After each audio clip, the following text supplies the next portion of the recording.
이제 저와 여러분들이 오늘 결혼에 대해서 이제 부부가 어떻게 살아야 되느냐, 또 부부는 어떻게 해서 부부가 되느냐, 특별히 결혼 안 하신 우리 청년들이 있는데, 청년들 뭐 결혼하신 분들, 결혼하셔서 아이를 가지신 분들은 할 수 없고, 그러면은 뭐냐면 자기 자녀들을 위해서 기도해 주셔야 되고, 그리고 또 다시 할 수는 없잖아. 결혼을 뭐 어떻게 하겠어요, 이왕 한 건데. 뭐 그래서 말씀 듣고 내가 왜 진작 이 말씀을 깨닫지 못했을까라고 하는 마음을 갖지만, 그걸 내 자녀에게 흘려주면 되는 거고, 그리고 그럼에도 불구하고 이렇게 살 수 있었던 것은 정말 하나님의 은혜라고 하는 것을 다시 한번 깨닫는 시간 되시면 좋을 것 같습니다. 하나님은 창조를 하는데 창조의 순서가 있죠. 그래서 하나님은 모든 걸 만드시고 하나님은 여섯째 날 동물을 만드시고 그 다음에 사람을 만드십니다. 동물을 만드신 다음에, 그러니까 어떻게 보면 여러분이 집에서 키우는 강아지나 개 같은 경우, 강아지나 개 똑같은 거죠. 강아지나 개 똑같네. 고양이, 예, 강아지나 고양이 이렇게 보면은 여러분보다 먼저 만들어진 존재예요. 예, 그 존재들이에요. 사람은 제일 마지막에 만들었으니까. 사람은 하나님의 형상으로 만들었는데, 하나님이 사람을 창조할 때 어떻게 창조하셨느냐? 하나님은 남자와 여자로 창조하셨어요. 이걸 잘 아셔야 됩니다. 하나님이 자기의 형상 곧 하나님의 형상대로 사람을 창조하시되 남자와 여자로 창조를 했다. 여러분, 예. 마태복음 19장 4절에도 이렇게 얘기합니다. 예수께서 대답하여 이르시되 사람을 지으시니가 본래 그들을 뭘로요? 남자와 여자로 하나님이 창조하셨다 그랬습니다. 그래서 우리가 여권 같은 데 보면, 여권이나 아니면 비행기 탈 때 우리가 이제 인포메이션을 쓰잖아요. 거기에다가 이제 체크를 하게끔 되어 있는데, 그럼 뭐냐면 자기의 성을 써야 됩니다. 자기의 성을 기입을 해야 되고, 여러분의 여권에도 자기의 성이 기록이 되어져 있습니다. 두 가지 성밖에 없죠. 하나는 메일, 하나는 피메일이라고 해서 남성과 여성으로 되어져 있습니다. 그래서 보통 우리들이 할 때는 그냥 M으로 표시하기도 하고, 그 다음에 F로 표시하기도 하죠. 메일. 그래서 이거는 생물학적으로 XY의 염색체를 가진 거고요. 그 다음에 생물학적으로 XX를 가진 거죠. 하나님은 남자와 여자를 어떻게 만드셨느냐? 하나님은 남성과 여성을 하나님께서 의도적으로 하나님의 구분해서 창조를 하신 거예요. 그냥 만드신 것이 아니라 하나님이 하실 일을 위해서 하나님의 구분해서, 그리고 하나님의 의도적으로 만약에 남자와 여자 사이에 뭔가 또 있다면, 또 있어야 된다면 뭐예요? 또 하나님이 만드셨겠죠. 그죠? 그런데 그 이상 그 이하는 뭐예요? 필요가 없는 거죠. 그래서 하나님은 남자와 여자를 만드셨어요. 그래서 사람은 피조물인 우리는, 조물주, 하나님이 만드신 피조물인 우리는 그 조물주가 만드신 그 모든 행위에 대해서 내가 그 성을 임의로 선택하거나 변경할 수 없어요. 이거는 죄입니다. 무슨 지 아시겠죠? 그래서 우리가 잘 아는 것처럼 일반 우리가 미국 같은 경우에는, 우리는 아직 그런 게 없지만 미국은 뭐가 있냐면 메일이나 피메일 두 가지 성밖에 없는데 또 하나의 성을 만들어 놨어요. 그게 뭐냐면 X라고 하는 성이에요. 그게 뭐냐면 논 바이너리라고 하는 성을 만들어 놨어요. 자기가 선택하는 거예요. 여러분, 내가 남자야, 내가 여자로 태어났어요. 그럼 내가 여자로 알고 살아야 돼. 내가 남자로 태어났어요. 그건 우리 그러잖아요. 하나님의 절대 주권, 하나님의 무슨 주권이요? 최종 주권. 하나님의 최종 주권이고 하나님의 절대 주권 아래 하나님의 남자와 하나님의 여자를 만들어 놓으셨어요. 남자와 여자를 만들어 놓으셨어요. 메일과 피메일을 만들어 놓으셨어요. 그런데 하나님의 절대 주권 안에 자기가 자기의 느낌이나 자기의 상상이나 또 자기의 어떤 물리적인 요구에 의해서 자기 스스로가 성을 변개하거나 임의로 성을 바꾸거나 임의로 성을 자기가 선택할 수 있는 권한을 하나님이 주신 적이 없어요. 그래서 우리가 미국의 트럼프 대통령이 되고 난 다음에 첫 번째 제일 먼저 한 일이 뭐냐면 두 가지 성밖에 없다, 우리나라는. 왜냐하면 너무 성이 많으니까. 예. 그래서 메일과 피메일 두 가지 성밖에 없지 나머지 성은 인정하지 않는다. 그렇게 해가지고 바이든 대통령 할 때는 뭐냐면 이걸 인정해줬죠, 공식적으로. X도 있다. 남자만 여자만 있는 것이 아니라 중간에 뭔가 자기가 선택할 수 있는 성이 있다. 그래서 우리가 미국 같은 경우에는 주로 되어 있기 때문에 어떤 주는 주지사에 의해서 자기 아이가 초등학교 때 자기가 성을 선택하게 되어 있어요. 남자 여자가 필요 없어요. 너 남자 할래? 너 여자 할래? 그리고 또 뭐라 그러면 난 그냥 아무 성도 가지지 않을 거예요. 그렇게 선택을 해서 부모에게 알리지도 않는 그런 이제 교육의 논리를 갖고 있는데요. 그래서 뭐가 있냐면은 X라고 하는 성을 가지고 있어요. 그게 이제 뉴스에 나온 걸 보니까요. 무성이나 중성이나 간성 등 논바이너리라고 하는 성을 가진 사람들이 몇 명이 되냐? 인구 400만 명이 된다 이래요. 400만 명. 고양시가 100만 명인데 그 4배가 되는 거죠. 그 정도로 많은 성 정체성이 불분명한. 그래서 우리가 잘 아는 것처럼 트랜스젠더라고 하죠. 다른 성으로 살고 싶어 하는 사람들. 태국에 많이 있죠. 남자가 여자로, 여자가 남자로 살고 싶어 하는 사람도 있고요. 젠더 큐어 같은 거가 있고요. 그다음에 문제는 뭐냐면 젠더 플루이드라고 하는 성이 있어요. 이건 뭐냐면 성이 유동적이야. 오늘은 남자였다가 내일은 내 마음이 여자하면 여자 하고 싶은 거예요. 이게 문제인 거죠. 그러니까는 우리 같은 경우에는 남탕이 있고 여탕이 있잖아요. 그러면 여탕에 만약에 들어간다고 생각해 보세요. 난리가 나죠. 그죠? 고소고발이 일어나고 그 사람 교도소 가고 막 그럴걸요. 그죠? 근데 미국에서는 그게 합법화가 된 거죠. 그냥 남자가 여자에 들어가도 뭐라 그러면 나는 뭐라고요? 난 여자, 오늘 난 여자 하고 싶어. 이거 참 모르겠어요. 자기는 성이 없다고 여기는 사람도 있고요. 자기는 남성과 여성의 정체성을 둘 다 가진 사람이 있다고 여기는 사람이 있어요. 그래서 성별은요, 어떤 개인의 주관의 느낌이나 선택의 문제가 아니라 하나님의 창조 질서를 받아들여야 돼요. 여러분 꼭 아셔야 됩니다. 여기도 혹시나 그런 분 있을지 몰라서 내가 말씀드리는 거예요. 하나님의 창조 질서를 받아들여야 돼요. 성은요, 자기의 주관적 느낌이나 어떤 선택의 문제가 아니에요. 근데 지금은 자꾸 뭐냐면 내가 뭔가 선택을 할 수 있다고 생각하는 거예요. 성 자체까지.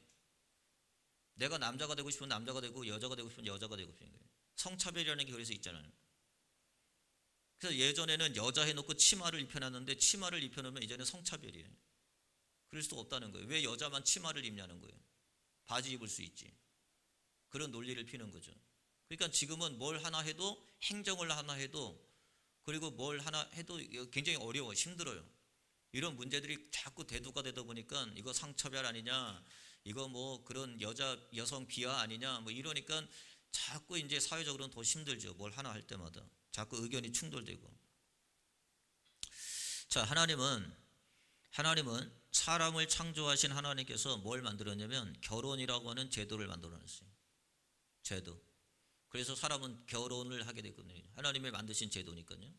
그런데 우리가 먼저 한 5가지 정도 배울 건데 시간이 될 때까지 한번 배우고요. 오후에는 제가 이삭을 줍는 시간이라고 그러는데 여기서 안 한 거 좀 이따 오후에 흘려줄 거니까 그때 줍든지. 결혼은요, 하나님이 남자와 여자가 하도록 하나님이 만들어 놓으셨어요. 제일 먼저는요, 결혼은 남자와 여자가 하도록 하나님께서 정해 놓으셨어요. 이걸 어기면 안 돼요. 결혼은 누가 하는 거예요? 남자와 여자가 해야 돼요. 그런데 지금 시대는요, 어떤 시대가 되어버렸어요? 남자가 남자랑 결혼하는 시대가 되어버렸어요. 여자가 여자로 결혼하는 시대가 되어버렸어요. 이제 나라에서 우리나라도 인정해 주잖아요. 지금 의료보험을 인정해 줬잖아요. 그러니까 그게 이게 한번 인정을 해주면 이게 판례가 돼가지고 다음에 하는 사람들도 인정을 해줘야 돼. 안 해줄 수가 없어요. 우리나라도 앞으로 이렇게 갑니다. 근데 여러분들의 이제 지금 시대는 괜찮지만 이 다음 시대, 여러분의 자녀들 시대에는 충분히 이럴 여지가 있어요. 왜냐면 벌써 외국물 좀 먹고 오죠. 뭐 유학 갔다 오죠. 예?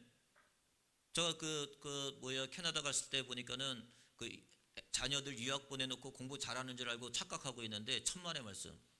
아주 개날라리예요, 개날라리. 여기에서 온갖 못한 거 거기 가가지고 다 하고 있어요. 예? 얼마나 자유분방한지 통제가 안 돼.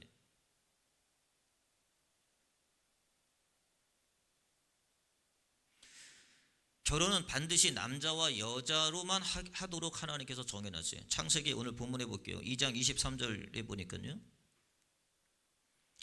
아담이 이르되 이는 내 뼈 중에 뼈요 내 살 중에 살이라 이것을 남자에게서 취하셨은즉 여자라 부르리라 하리라. 그러므로 남자가 부모를 떠나 아내와 합하여 둘이 한 몸을 이룰지라. 이게 뭐냐면 이게 결혼이에요. 그래서 결혼은 누가 해야 되느냐? 누가 해야 돼요? 남자와 여자만 결혼을 해야 있어요. 네. 어떤 사람들은 강아지하고 결혼한 사람도 있더라고요.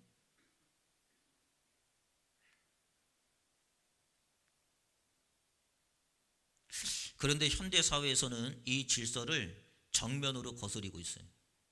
이 성경에도 그랬어요. 소돔 때도 그랬습니다. 창세기 때에도 소돔 때도 이런 일이 벌어졌고 로마 교인들에게도 이런 일이 있었고 고린도 교회도 이런 일이 있었어요. 이게 지금만이 아니에요. 창세기 때에도 그랬다니까. 아브라함 시대도 그랬다니까. 로마서 1장 27절에 보니까 그와 같이 남자들도 순리대로 여자 쓰기를 버리고 서로 향하여 음욕을 부릴 듯하며 남자가 남자와 더불어 부끄러운 일을 행하여 이런 일들이 벌어진단 말이에요.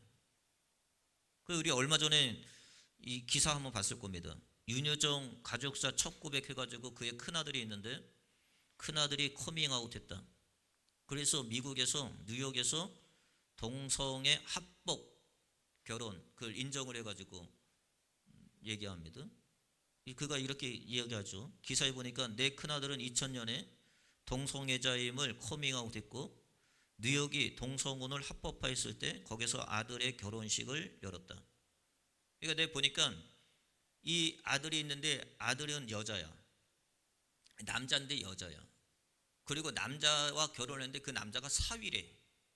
이거 어떻게 족보가 어떻게 된 거예요 도대체. 결혼을 했는데 그를 사위라고 얘기를 하더라고요. 이분은. 그래서 윤여정은 농담조로 지금은 아들의 동성 배우자인 사위를 아들보다 더 사랑한다고 말하기도 했습니다. 이렇게 기사를 냈어요. 현대 사회는 동성애를 인정하는 수준을 넘어서 마치 동성애가 정상적인 사랑의 한 방식으로 미화를 자꾸 시켜요. 그러니까 자녀들이 거기 동조하는 거예요.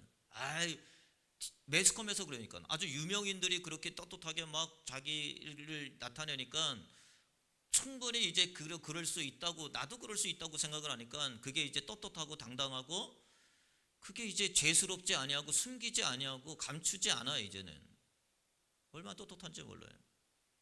그래서 우리가 잘 아는 것처럼 6월달, 이제 6월달이죠. 6월달 되면 큐어 축제라는 걸 하거든요. 시청 앞에서, 서울시청이라든지 아니면 이런 곳에서요.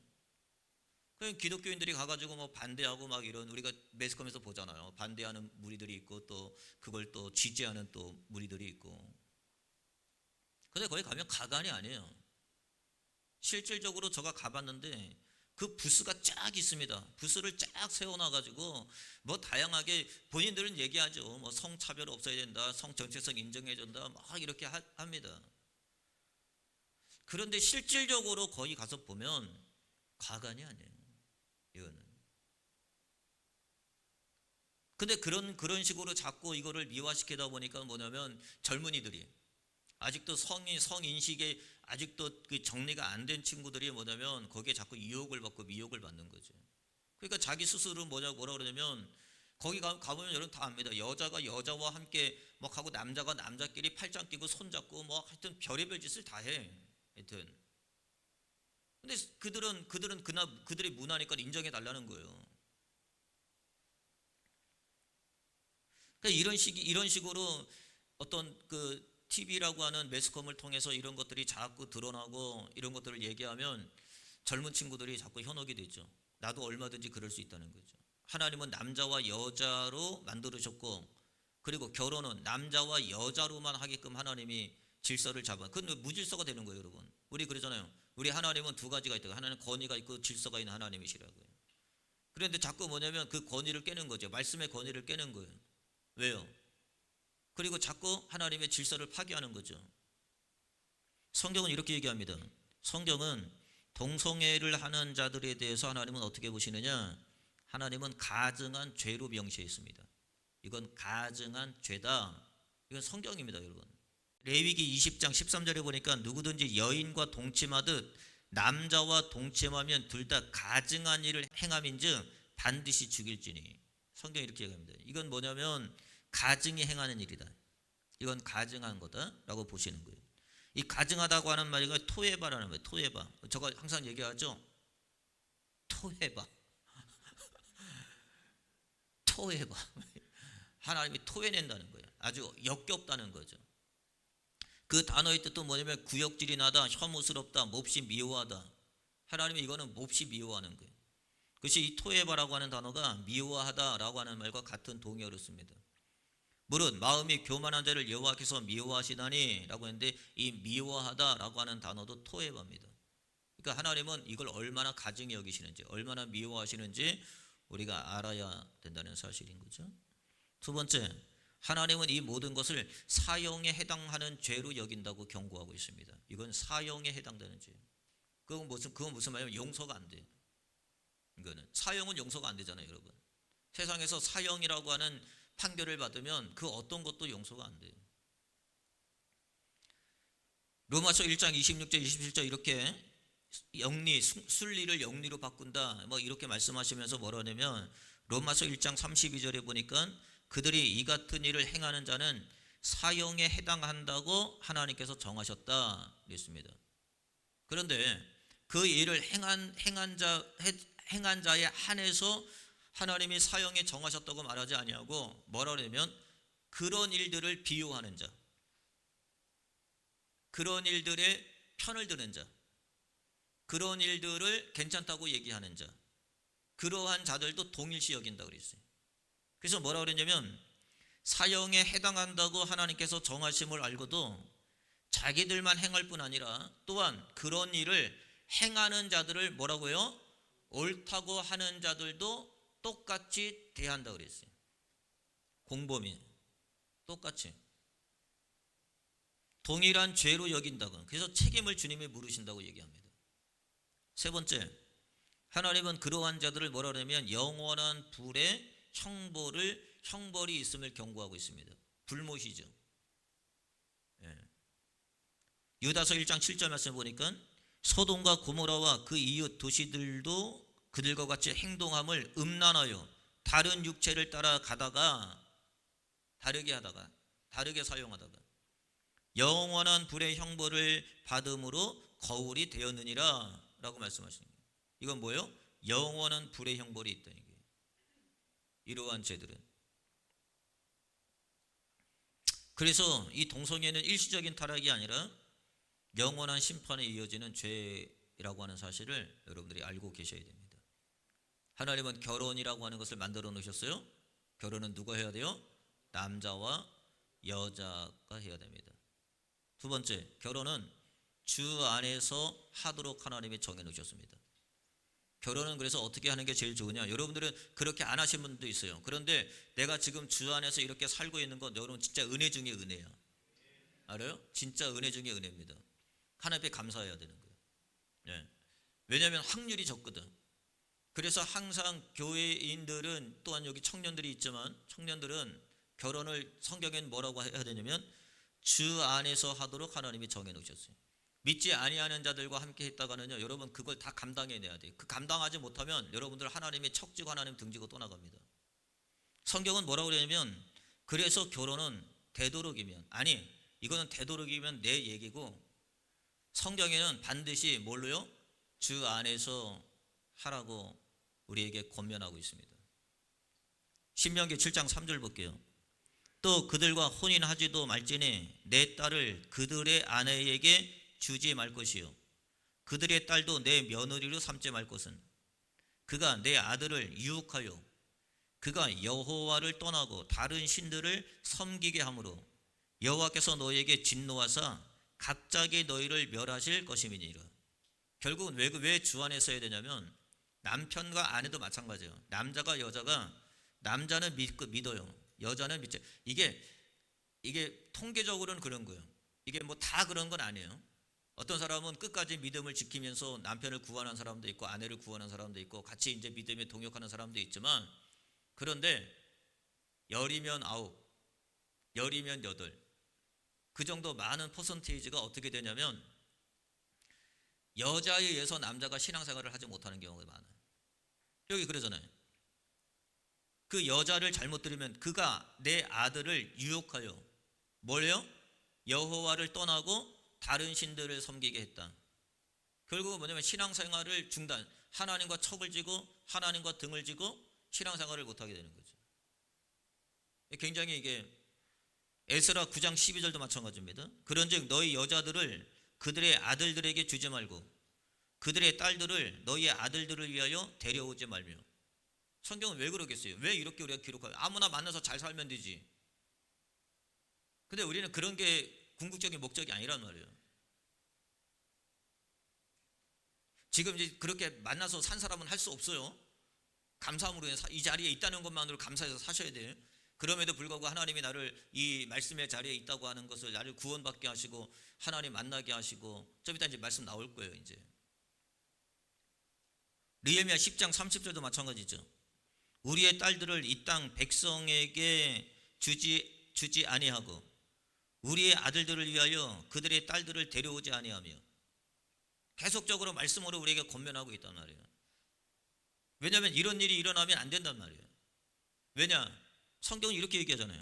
느헤미야 13장 20절, 26절, 27절 보니까 솔로몬을 예를 들어서 우리에게 권면해 주고 있습니다.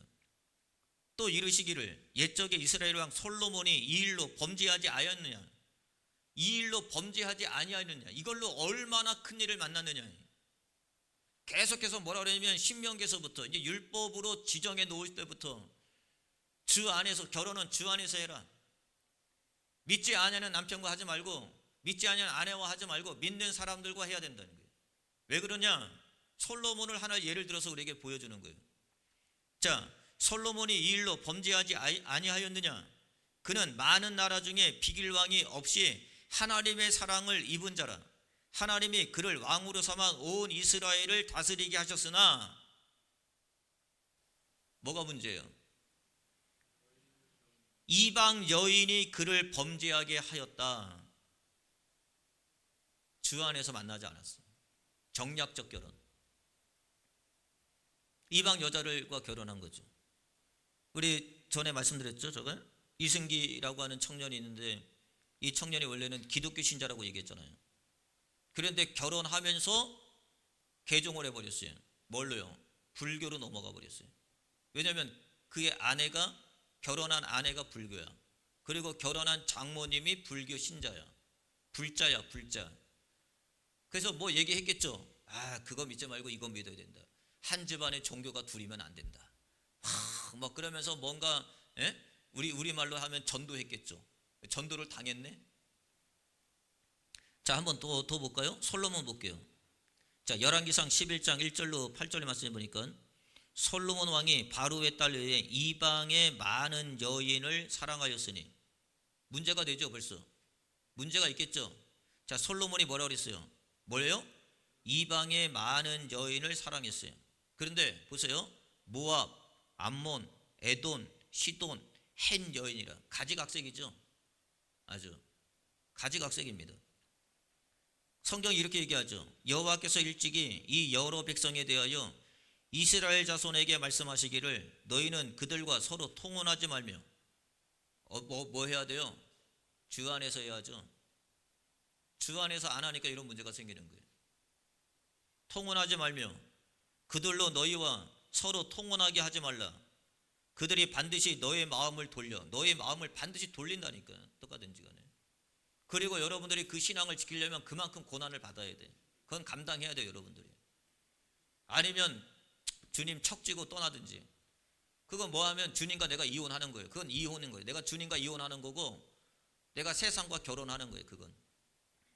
그들의 신들을 따르게 하리라 하셨으나 솔로몬이 그들을 사랑하였더라. 문제가 생긴 거죠. 결국은 뭐라 그래요? 후궁이 700이요 첩이 300이요 그의 여인들이 왕의 마음을 돌아서게 하였더라. 그죠? 돌아서게 하는 거죠 뭐. 그래서 신앙생활이 어려운 거예요. 믿지 아니하는 사람과 만나면 돕는 배필을 만나셔야 돼요. 이왕에 만나셨으면 여러분들이 신앙생활로 돕는 배필이 되셔야 돼요. 그런데 여러분 주 안에서 하지 아니하고 좀 이따 이제 나올 거예요. 삼손이라는 사람이 나올 겁니다. 어떻게 되는지 보세요. 결국은 뭐냐면 솔로몬의 마음을 다 돌려놨어요. 그리고 다른 신을 따르게 했습니다. 그러니까 결국은 뭐냐면 하나님과 결국은 뭐냐면 이제는 뭐냐면 하나님과 이혼을 한 거예요. 그리고 이방신과 결혼을 한 거예요. 이렇게 돼버리는 거예요. 네, 결국은 이렇습니다. 여러분 보세요. 우리 그런 사람이 있어요. 어떤 사람은 저한테 이제 와서 신앙생활 상담할 때 있어요. 이 남자친구가 다 좋은데 다 좋다는 거예요. 다 좋은데 신앙 하나가 안 맞다는 거예요. 그러니까 다 좋은데 신앙 하나가 안 맞으니까 그걸로 이렇게 좀 이렇게 해달라는 거지 뭐 결국은. 근데 여러분 보세요. 다 맞아도요 신앙생활이 안 맞으면요 다 안 맞는 거예요. 나중에 살면. 왠지 아십니까? 자 보세요. 신앙 자체가 다르면 종교적 다름으로만 끝나는 게 아니에요. 종교적 다름으로만 끝나는 것이 아니라 뭐가 다르냐? 가치관이 달라. 세계관이 달라. 내세관이 달라. 나중에 자녀 낳죠? 자녀 낳으면 교육관이 달라. 그 다음에 재정관이 달라. 물질관이 다른 거죠. 그러니까 항상 뭐냐면 뭐 하나 할 때마다 뭐가 돼요? 대립과 마찰과 충돌이 될 수밖에 없어요. 그걸 우리는 뭐라 하냐면 성격 차이래. 그렇지 않아요 여러분? 무슨 차이예요? 신앙 차이인 거지. 그래서 제일 중요한 건 뭐냐면 신앙이 맞아야 돼. 신앙이 맞으면 가치관이 맞아요. 신앙이 맞으면 내세관이 맞아요. 신앙이 맞으면 물질관이 맞아요. 신앙이 맞으면 재정관이 맞아요. 신앙이 맞으면 세계관이 같아. 궁극적인 목적이 같아. 근데 궁극적인 목적이 다르니까 뭐예요? 살면서 힘들지. 그러니까 둘 중에 하나 해야 돼요. 그냥 여자한테 다 따라가든지 아니면 내 신앙 지키면서 끝까지 힘들게 싸워서 가든지. 할 수 없어요. 이제 선택한 사람은 할 수 없어요. 포기하든지 아내의 말을 듣고 가든지 아니면 끝까지 하여튼 타협하면서 잘하면서 하여튼 신앙을 지키든지. 자 여기 한번 볼게요. 우리가 삼손 한번 얘기해 볼게요. 삼손은 어떻게 났냐? 기도해서 났어요. 원래 이 집도 마노아의 가정도 불임 가정이에요. 애를 낳지 못했어요. 네. 그런데 하나님의 은혜로 이 가정에 아들을 주셨어요. 얼마나 감사했는지 몰라요. 그런데 성경에 보니까 이렇게 얘기하고 있습니다. 이 마누아라고 하는 가정에 임신하지 못하여 출산하지 못했어요. 그런데 이 마누아가 하나님께 기도를 했던 것 같아요. 기도를 했어요. 그래서 하나님이 이 마누아의 가정에 아들을 주셨어요. 아들을 주셨으니까 마누아가 하나님 앞에 다시금 기도합니다. 이렇게 기도하죠. 사사기 13장 8절에 보니까 마누아가 여호와께 기도하여 이르되 주여 구하옵나니. 그러니까 이 마누아라고 하는 사람은 항상 뭐 하는 사람이었어요? 기도하는 사람이었지. 기도하는 사람이었어요. 그러니까 하나님의 그 기도를 받으시고 하나님이 이 불임 가정에 자녀를 준 거예요. 네. 하나님이 주시면 할 수 있는 거예요 여러분. 아무리 불임이라 할지라도 하나님이 주시면 됩니다. 네. 하나님이 주시면 되는 거지. 근데 뭐라고 얘기하냐면 우리가 낳을 아이에게 어떻게 행할지 우리에게 가르쳐 주셨어. 이게 부모죠. 진짜 부모죠. 이 아이를 가져서 그냥 기쁜 게 아니라 이 아이를 가짐으로 인하여 하나님 이 아이를 우리가 어떻게 양육을 하고 어떻게 키우고 어떻게 이 아이를 자라게 할 것인지 하나님 앞에 묻잖아요. 그때 하나님이 어떻게 하냐면 얘는 나실인이다. 머리에 삭도를 대지 말고 포도주를 금하고 하나님이 하나하나 일일이 가르쳐 주는 거예요. 그래서 이 삼손을 어렸을 때부터 정말 나실인으로 하나님의 말씀으로 잘 키웁니다. 자 보세요. 그 여인이 아들을 낳음에 그의 이름을 삼손이라고 그랬어요. 근데 삼손이 나실인으로 잘 자랐어요. 그러다가 이 삼손이 블레셋 여자인 딥나 여자를 블레셋 딥나라고 하는 여자를 만나게 되는 거예요. 자 어떻게 되는지 보세요. 사사기 14장 1절에 보니까 삼손이 딥나에 내려가서 거기서 블레셋 사람의 딸들 중에서 벌써 문제가 생기겠죠. 벌써 성경은 이렇게 나오면 문제가 생기는 거예요. 블레셋 사람의 딸들 중에서 한 여자를 봤어요. 올라와서 자기 부모에게 말하여 이르되 내가 딥나에서 블레셋 사람의 딸들 중에서 한 여자를 보았사오니 이제 그를 맞이하여 내 아내로 삼게 하소서. 야 이거 부모 못 이기죠. 부모 못 이깁니다. 이게 뭐 어떻게 하겠어요? 예? 여러분 그렇잖아요. 자식이 누가 데리고 와가지고 결혼시켜달라고 결혼한다고 그러면은 뭐 아유 네가 살 건데 내가 살 것도 아니고 네가 살 건데 네가 알아서 하라. 보통 부모가 그러죠. 뭐 그 부모가 어떻게 해요? 한다는데 어떻게 하겠어요? 그거 안 하면요 나중에 애 데리고 와가지고 데리고 와가지고 나중에 또 그런 문제가 생겨버리는 거예요. 이거 할 수 없이 부모들이 어떻게 이겨요? 마누아도 어떻게 이겨요? 아주 사랑해가지고 뭐 자기 눈에 볼 때 사랑한다는데 어떻게 하겠어요? 아내로 삼는다는데. 그런데 마누아가 그러죠. 안 된다. 하나님이 기뻐. 그리고 우리가 쭉 보면은 사건을 하나님이 계속 주잖아요. 안 되는 사건을 주잖아요. 그거 안 된다는 사인을 하나님이 계속 주잖아요. 그런데도 눈치를 채지 못해. 근데 끝에는 뭐죠? 결혼을 하죠. 결혼을 해가지고 보세요. 삼손이 그의 아버지에게 이르되 내가 그 여자를 좋아하오니 나를 위하여 그 여자를 데려오소서 하니 라고 했어요. 그런데 결국은 이 블레셋 딥나라고 하는 여인과 파혼이 됩니다. 문제가 돼가지고 파혼이 돼요. 같이 못 살아. 그러면 이제 깨달아야지. 그죠? 삼손이 이제는 깨달아야 될 거 아니에요. 이 여인으로 인해서 문제가 생김으로 말미암아 블레셋과 마찰이 생기고 전쟁에 이르기까지 생기는 이런 엄청난 문제가 생긴단 말이에요. 그럼 깨달아야 되는데 이제는 또 다시 다른 여자를 만나요. 사사기 16장 4절 볼게요. 이후에 블레셋 딥나라고 하는 여자과 이제 파혼을 했어요. 그럼 이혼을 했어요. 그럼 누가 결혼을 해야 돼? 네, 하나님과 결혼해야죠. 말씀과 결혼을 해야죠. 그죠? 주 안에서 결혼을 해야 될 거 아니에요. 이미 깨달았으면. 그런데 이후에 삼손이 다시 보세요. 솔의 골짜기에 이제 누구를 만나냐면 그 유명한 드릴라를 만나게 됩니다. 그런데 이 여인도 마찬가지죠. 이 여인을 뭐 하게 됐어요? 사랑하매라고 또 얘기합니다. 또 문제가 또 큰 문제가 생기는 거죠. 그런데 성경을 잘 보세요. 이 들릴라라고 하는 이 여인이 히브리어는 델릴라라고 하는 단어인데 이 델릴라라고 하는 단어는 달랄에서 유래가 됐어요. 이 여인이 어떤 여인인지를 성경에 보여주는 거예요. 달랄이라는 말인데 이 달랄이라는 말은 뭐냐면 바싹 마르다, 약해지다, 비어있다 라는 뜻입니다. 여러분 삼손은 어떤 자예요? 힘이 강한 자죠. 하나님의 능력이 채워진 자죠. 나귀 택배 하나 가지고 블레셋 사람 군사 1,000명을 이길 정도로 그렇게 심의 장사였어요. 용맹하기가 그지없었고. 그런데 여러분 보세요. 우리가 잘 아는 것처럼 이 들릴라를 만나서 삼손이 어떻게 됐냐면 그가 뭐 했어요? 약해지기 시작합니다. 그의 힘이 다 소진되기 시작합니다. 그 여자를 만난 이후부터 그의 인생이 바짝 마르게 되는 거죠. 왜 그러느냐? 어디서 안 만났어요? 주 안에서 안 만났지.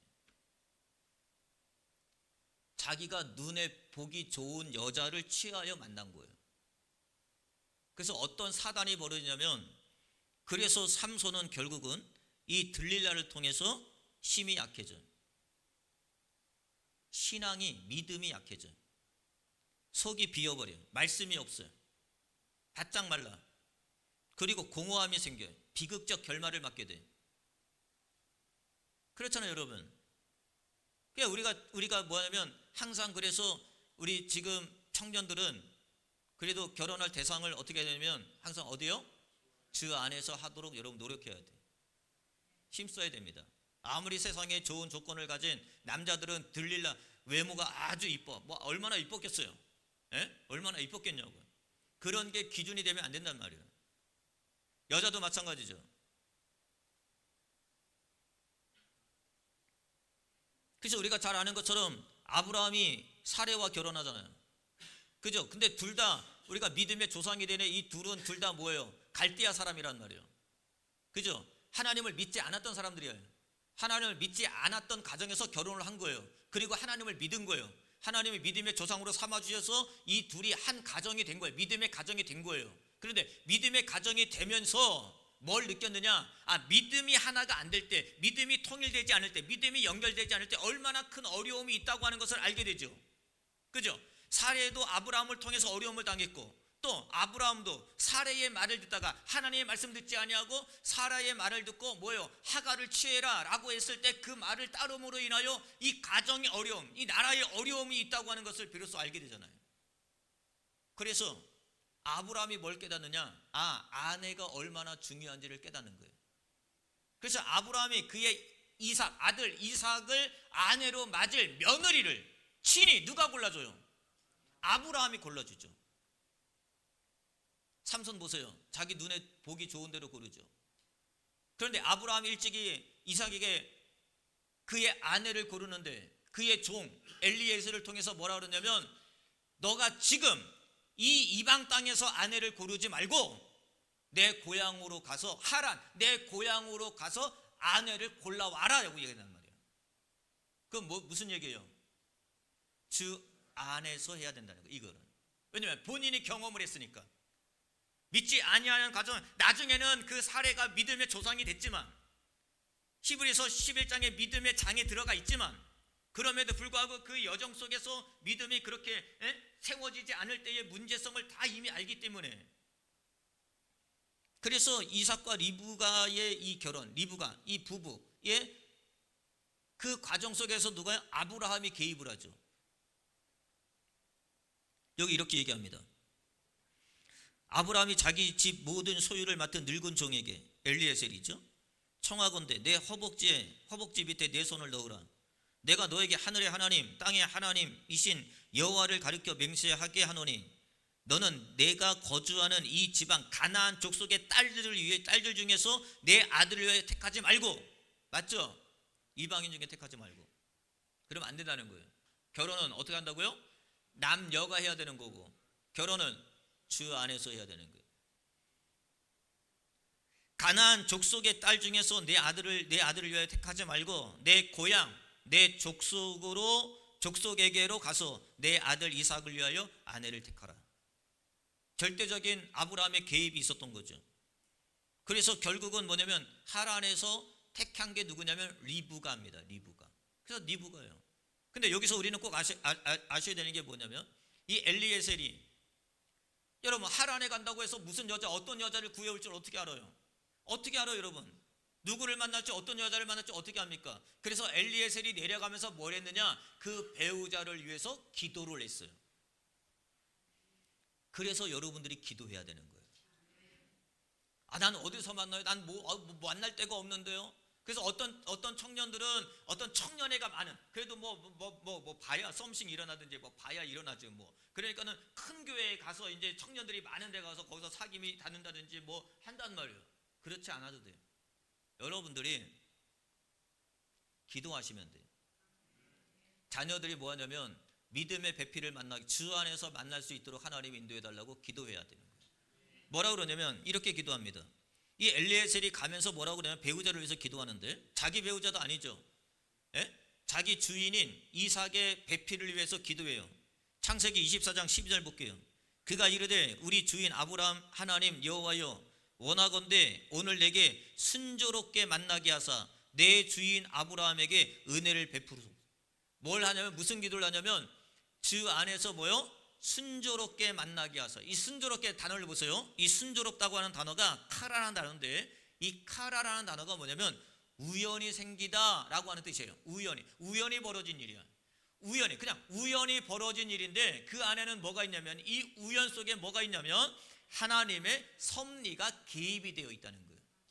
그래서 여러분 보세요. 룻기 2장 3절에 보면 우리가 잘 아는 것처럼 룻이 보아스를 만나게 됩니다. 보아스를 만나는 과정이 있어요.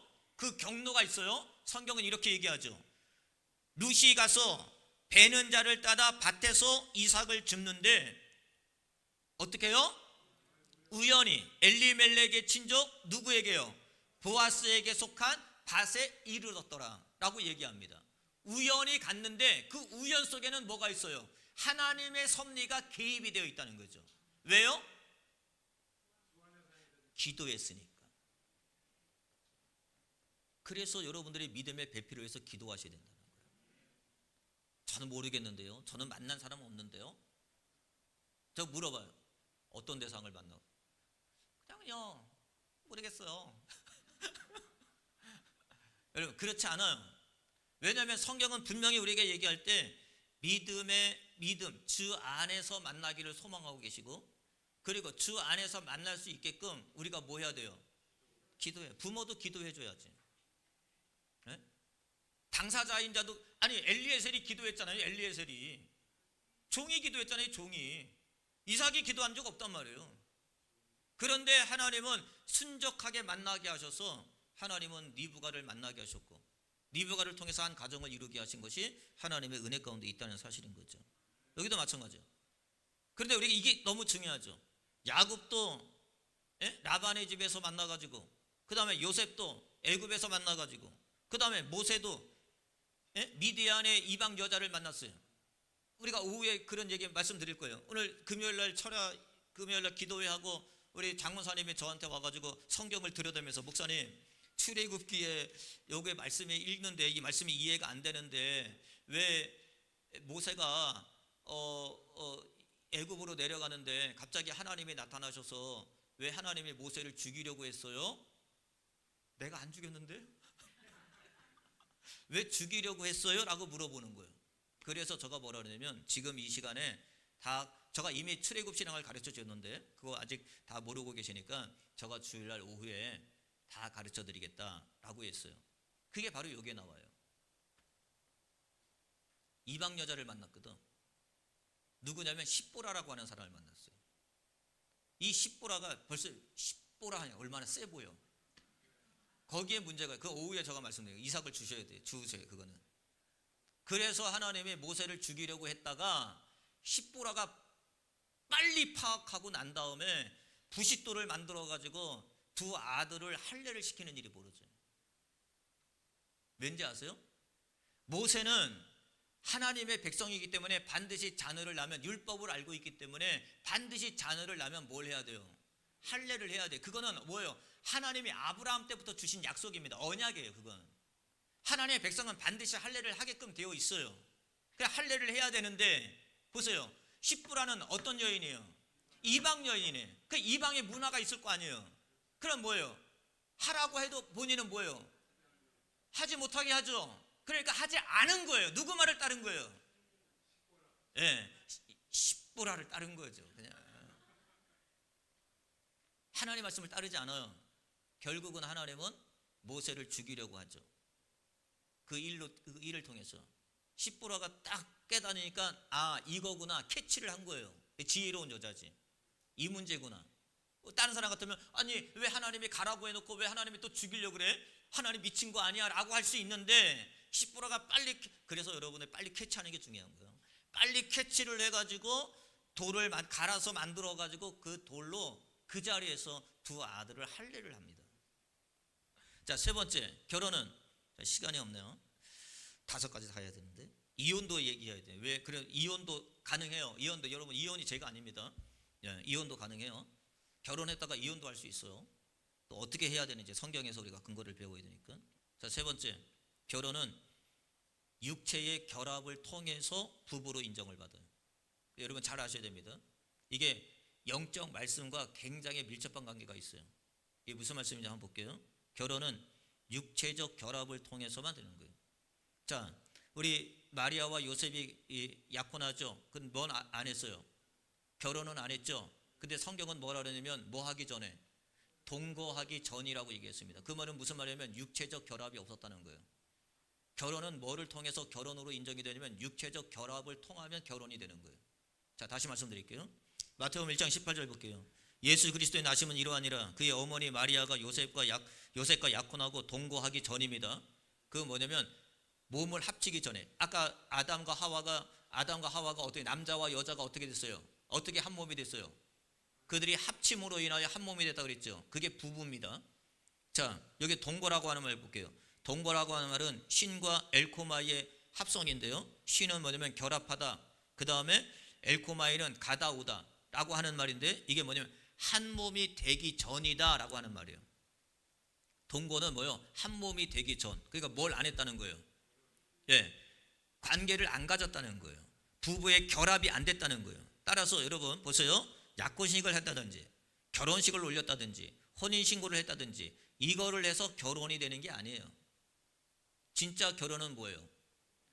육체적 결합이 일어나면 그게 결혼이에요. 쉽게 얘기할게요. 만약에 내가 창녀랑 결합을 했어요. 내가 결혼을 했어요. 내가 결혼을 했는데 내가 창녀랑 가서 결합을 했어요. 그럼 내가 뭐 한 거냐면 내가 집에 있는 내 아내와 이혼을 한 거고 내가 창녀와 결혼을 한 거야. 그게 결합의 의미입니다. 그러니까 우리 청년들이나 우리 믿음의 사람들은 몸을 조심해야 돼. 아시겠어요? 왜? 그래서 성경은 음란이라든지 왜 음행이라든지 왜 간음이라든지 그래서 간음하지 말라라든지 왜 이거를 굉장히 중요하게 여기느냐? 그건 뭐와 같은 거예요? 그 관계는 한 번의 관계가 끝나는 게 아니에요. 그건 뭐와 같은 거예요? 결혼과 같은 거예요. 아시겠어요? 그건 결혼이야, 결혼. 그러면 내가 뭐 하냐면 내가 이전에 걸 파혼한 거고 내가 결혼한 걸로 치는 거예요. 그러면 또다시 내가 거기에서 내가 다시 성경을 볼게요. 이제 자 보세요. 마태복음 19장 4절 볼게요. 예수께서 대답하여 이르시되 사람이 지으신 이가 본래 그들을 남자와 여자로 지으시고 말씀하시기를 그러므로 사람이 부모를 떠나서 아내와 뭐해요? 합하여 그 둘이 한 몸이 될지라. 이게 결혼이에요. 합해지는 게 결혼이에요. 하신 것을 잊지 못하였느냐? 그런즉 이제 둘이 아니요 뭐라고 했어요? 한 몸이 된 거예요. 한 몸이 결혼이니까.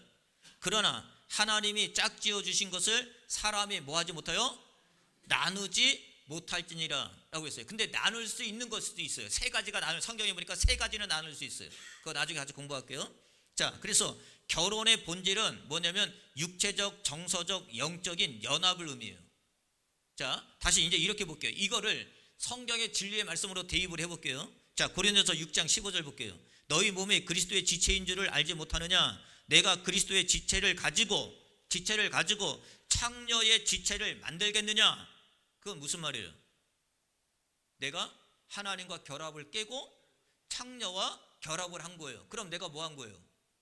그리스도와 이혼을 한 거고 창녀와 결혼을 한 사실이 되는 거예요. 그러니까 여러분들이 결혼이라고 하는 것을 단순히 어떤 증명서를 가지고 결혼해. 세상은 그렇게 합니다. 근데 성경은 그렇게 하지 않아요. 영적 혼인관계에도 마찬가지죠. 자 보세요. 로마서 7장 3절. 그러므로 만일 그 남편이 생전에 다른 남자에게 가면 그건 음녀야. 남편이 있는데 다른 아내에게 가면 그건 음녀라고 그랬어요. 남편이 있어요. 그런데 다른 남자에 가면 그는 음녀야. 그런데 뭐가 가능하냐? 그러나 만일 남편이 죽으면 그 법에서 자유롭게 되나니 다른 남자에게 갈지라도 뭐가 아니에요? 음녀가 아니 된다라고 성경은 이야기하고 있어요. 이게 무슨 말이냐? 자 보세요. 내가 이전 남편이라는 게 있어요. 이전 남편. 내가 이전 남편이 뭐냐? 이전 남편이 정욕과 탐심이라는 남편하고 내가 살았어요. 잘 아셔야 됩니다. 내가 이전 남편이 있었어요. 그 남편이 누구냐면 정욕과 탐심이라고 하는 남편과 내가 살고 있었어요. 그가 한 몸이 됐어요. 자 로마서 7장 5절 볼게요. 우리가 육신에 있을 때에 율법으로 말미암아 죄와 정욕이 우리 지체 중에 역사하여 내가 그와 뭐가 됐다는 거예요? 한 몸이 된 거죠. 그래서 우리로 사망을 위하여 열매를 맺게 하나니 사망을 위하여 살게 하는 거예요. 그런데 내가 이전 남편이 죽었어요. 어떻게 죽었느냐? 갈라디아서 5장 24절 볼게요. 그리스도 예수의 사람들은, 자 보세요, 내가 누구냐? 그리스도 예수의 사람이야. 육체와 함께 그의 정욕과 탐심을 십자가에 못을 박았어요. 그죠? 그러면 어떻게 된 거예요? 이전의 남편이 죽은 거예요. 무슨 말 아시겠죠? 내가 원래는 세상에 살던 내가 세상 남편과 살았어요. 어떤 남편이요? 정욕과 탐심이라고 하는 남편과 내가 맞춰서 살았어요. 그런데 예수 안에 들어왔어요. 그래서 내가 예수 안에 그 예수의 십자가에 나의 정과 욕심을 뭐 했어요? 십자가에 박아서 내가 죽었어요. 그럼 뭐가 죽은 거예요? 정과 탐심이 죽은 거죠. 그럼 이전에 뭐가 죽은 거예요? 남편이 죽은 거죠. 그럼 이전에 남편과는 내가 뭐 한 거예요? 이혼한 거예요. 그래서 여러분이 이혼하셔야 돼. 아셨죠? 이혼 안 하고 여기도 걸치고 여기도 걸치면 여러분 바람둥이라고 그러는 거예요. 그걸 바람 핀다 그러는 거예요. 아시겠어요? 신앙생활은 반드시 뭐냐면 예수 안에 새 신랑을 맞이하려면, 예수와 결혼하려면 이전에 있던 탐심과 정욕과 탐심이라고 하는 남편을 뭐 해야 돼요? 이혼해야 돼. 죽여야 돼. 왜냐하면 성경은 어떻게 하냐면 죽어야 비로소 뭐가 된다고요? 결혼이 가능해. 죽지 아니하고 결혼할 수 없어요. 그건 죄야. 그러니까 저와 여러분이 반드시 뭐냐면 정과 욕심이라고 하는 이 모든 것이 저 십자가의 못 박힘으로 말미암아 여러분이 죽은 자예요. 맞아요, 안 맞아요? 죽었죠? 그럼 이제 여러분들이 이제 뭐냐, 거기서부터 자유야. 그러니까 내가 얼마든지 뭘 만날 수 있어요? 새로운 남편을 만날 수 있는 거예요. 그게 누구냐면 예수 그리스도인 거예요. 그래서 예수 그리스도를 우리 남편이라 그러는 거예요. 무슨 말 아시겠죠? 자, 그래서 우리는 새로운 남편과 혼인관계를 맺어요. 자, 이게 뭐냐? 이제 그리스도와 연합이 된 거죠. 갈라디아서 2장 20절 볼게요. 내가 그리스도와 함께 십자가에 못 박혔나니 그런즉 이제는 내가 사는 것이 아니요 오직 내 안에 그리스도께서 사시는 것이라. 이제 내가 육체 가운데 사는 것은 나를 사랑하사 나를 위하여 자기 자신을 버리신 하나님의 아들을 믿는 믿음 안에서 사는 것이다. 이게 뭐냐면 결혼인 거예요. 이게 연합이야. 그러니까 자, 세 가지 배웠어요. 첫째, 결혼은 뭐 한다고요? 남자와 여자만 해야 돼. 아시겠어요? 여러분 자녀들에게 가르쳐 줘야 돼. 네. 두 번째, 결혼은 주 안에서 해야 돼. 그게 합당한 거예요. 부모는 그래서 뭐예요? 엘리에셀이 되셔야 돼. 기도해야 돼. 안 된다고요? 천만의 말씀. 우연이라고 하는 하나님의 섭리가 개입되면 됩니다. 안 될 것 같죠? 우연이라고 하는 하나님의 섭리가 그 안에 개입이 되면 결혼이 됩니다. 그러니까 저와 여러분들이 기도하셔야 돼요. 당사자는 물론이고, 아시겠죠? 당사자도 물론이고 부모도 기도해 주셔야 되고. 세 번째, 부부는 뭐예요? 결혼은 뭐예요? 예, 육체적 결합을 통해서 결혼이 완성이 된다는 거예요. 그러니까 여러분, 우리가 이 육체라고 하는 것을 함부로 놀리면 안 돼요. 예, 저와 여러분들의 삶 가운데 우리는 이거를 말씀에 대입을 하면 어떠냐? 여러분들은 예전에 정욕과 탐심이라고 하는 남편과 살았어요. 그런데 내가 예수를 통해서 이제 그게 죽었어요. 그러면 이제 나는 뭐예요? 예, 다른 남편과 결혼할 수 있어요.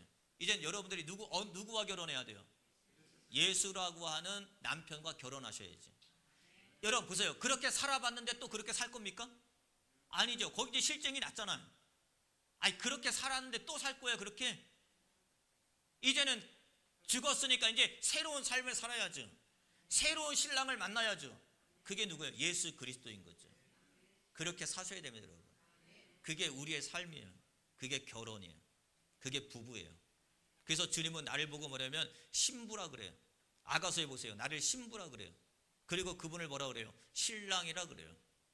신부와 신랑으로 그렇게 사셔야 됩니다. 기도하겠습니다.